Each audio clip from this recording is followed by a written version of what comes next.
Picture this. You wake up in your California mansion. The sun is just beginning to rise, casting a golden hue over the ocean. The view from your bedroom is nothing short of breathtaking. It's bigger than some small countries, naturally.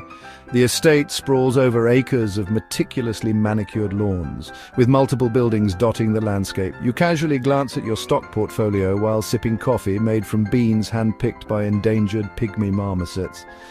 The aroma fills the air, a small luxury that starts your day on a high note. It's been a tough night for the markets. The numbers are down and there's a slight frown on your face as you scroll through the data. You only made 7 figures while you slept. Tragic, really, but then again, it's just another day in the life of excess.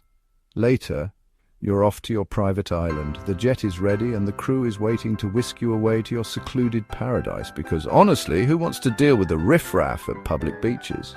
The pristine sands of your private beach are far more appealing. Maybe you'll take one of your many yachts for a spin. The clear blue waters beckon, and the gentle rocking of the yacht is the perfect way to unwind. Or perhaps you'll finally get around to building that solid gold statue of yourself that you've been putting off. It's a project that's been on your mind for a while. The point is, for some people, money isn't a means to an end. It's a never-ending game, a game where the stakes are high and the rewards are even higher, and the only way to win is to keep accumulating more. More wealth, more assets, more of everything. It's a cycle that never ends, but for those who play it, it's the ultimate thrill. In the evening, you might attend a lavish party surrounded by the elite. The finest wines, the most exquisite jewelry, and the most exclusive company. You drive there in one of your many luxury cars, the engine purring like a contented cat. The interior is a symphony of leather and technology. Perhaps you'll stop by a high-end boutique on the way, picking up the latest designer clothes and accessories. After all, appearances matter in this world. Or maybe you'll just relax in your home theatre, watching the latest blockbuster on a screen that rivals any cinema. The sound system is impeccable, every detail crystal clear. Dinner is a gourmet affair prepared by a personal chef. Each dish is a work of art, a testament to the skill and creativity of the culinary world. As the day comes to an end, you reflect on your life of excess. It's a world of unimaginable luxury, but it's also a world that few can truly understand. The lights of the city twinkle in the distance as you drift off to sleep, ready to do it all over again tomorrow. Because in the life of excess, there's always more to experience, more to achieve, and more to enjoy. Now, you might be thinking, John, isn't there a point where enough is enough? When does the pursuit of wealth become excessive, even absurd? And it's a fair question. A very fair question. One that many of us ponder as we navigate our own financial goals and aspirations. One that frankly keeps me up at night. Because apparently for a select few, the answer is a resounding nope. They seem to have an insatiable appetite for more. These are the folks who have more money than they could ever spend in 1,000 lifetimes.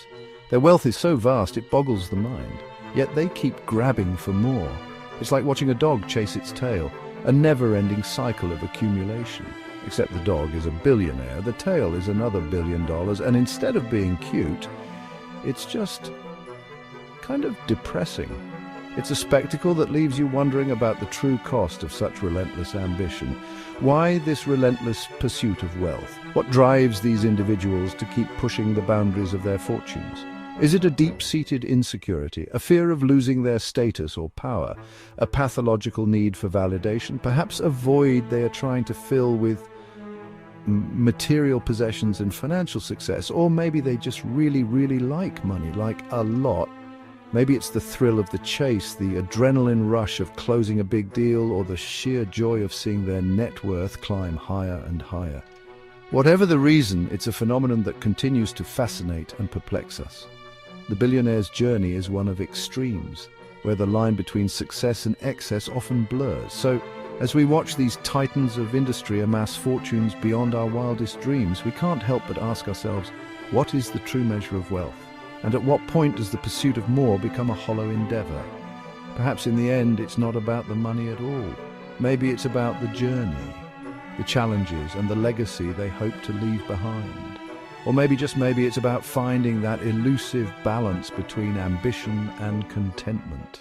Here's the thing about having enough money. It's a concept that seems simple on the surface but is actually quite complex and deeply personal. It's a completely subjective and often wildly unrealistic concept. What one person considers enough might be vastly different from another's perspective, especially when you're talking about people who could buy and sell small nations like it's a game of Monopoly. For them, the idea of enough is almost laughable. For some billionaires, enough might mean never having to worry about paying for healthcare or putting food on the table. But let's be real, those are concerns for regular people. Oh, wait, that's right, those are concerns for regular people. My bad. For the ultra-wealthy, the concept of enough is on a whole different level. For the ultra-wealthy, enough might mean owning a sports team, or 3, because why stop at one when you can have a collection? Or maybe it's funding a space program because, traffic is a nightmare these days. Why deal with earthly problems when you can aim for the stars? Whatever it is, it's always just out of reach. The goalposts keep moving, and the finish line is never in sight. A constantly moving target that guarantees they'll never be satisfied. It's a paradox of abundance, where having more only fuels the desire for even more. They might have the finest things money can buy. Luxury watches, designer clothes, memberships to exclusive clubs, but the hunger for more never ceases. Even their philanthropic efforts, while commendable, often come with the underlying desire for recognition and legacy. Meanwhile, some find contentment in simplicity, realizing that true wealth isn't measured by material possessions, but by peace of mind and meaningful relationships. For many, enough is about having a roof over their heads, food on the table, and loved ones to share it with. It's about the simple joys and the moments that money can't buy. In the end, the concept of enough is deeply personal and ever-changing. It's a journey, not a destination, and perhaps the real challenge is finding contentment in the here and now. Now, while billionaires are busy launching themselves into space and buying islands shaped like their own heads, let's not forget about the rest of us. The people who make the world go round.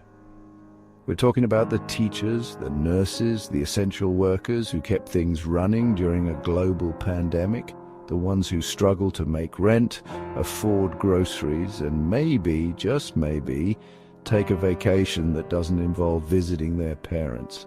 This stark contrast between the haves and the have-nots is a bit more than just unfortunate. It's a systemic issue that highlights the growing wealth gap and the increasing disparity between the rich and everyone else. Now, to be fair, not all billionaires are greedy, Scrooge McDuck types swimming in their vaults of gold coins. Some of them are actually nice. Shocking, I know. These are the philanthropic billionaires who've embraced the abundance mindset. They donate millions, even billions, to charitable causes. They start foundations, fund research, and generally try to make the world a better place. And hey, kudos to them. It's definitely a step in the right direction, but it also raises a question. If they have so much to give away, how much did they actually need in the first place? Just something to ponder. Here's a fun fact. Money doesn't buy happiness. It also doesn't buy genuine connections, real friendships, or a sense of belonging. In fact, for some billionaires, their wealth can be isolating. Imagine living in a constant state of paranoia. You can never be sure who's genuinely interested in you and who's just after your money. Every relationship feels transactional. Every smile seems forced. That's the gilded cage of extreme wealth. It's shiny and impressive from the outside, but on the inside, it can be a lonely and isolating existence. The relentless pursuit of wealth by the ultra-rich has far-reaching consequences. It creates a society where the gap between the haves and the have-nots continues to widen. It erodes the middle class, fuels social unrest, and undermines the very fabric of our social contract. When a select few hoard such a disproportionate amount of wealth, it creates a system rigged against everyone else. It's a system where the basic necessities of life, healthcare, education, housing, become increasingly out of reach for ordinary people. That's not just unfair, it's unsustainable. So we come back to the original question, how much is enough? It's a question that has plagued philosophers, economists, and late-night comedy writers for centuries. Is it a specific number, a certain lifestyle, or is it something more intangible? A sense of security, purpose, or fulfillment? Honestly, I don't have the answer. But I do know this. When we live in a world where billionaires are launching themselves into space while millions struggle to put food on the table, something is fundamentally broken. The issue of wealth disparity is complex. There's no easy solution, no magic wand to wave and make everything fair. But that doesn't mean we should just shrug our shoulders and accept the status quo. We can start by having honest conversations about wealth, privilege, and social responsibility. We can demand policies that promote economic equality and opportunity for all. We can support organizations fighting for social justice and hold our elected officials accountable for creating a more equitable society, because ultimately the question isn't just how much is enough for the ultra-wealthy, it's how do we create a world where everyone has enough to thrive.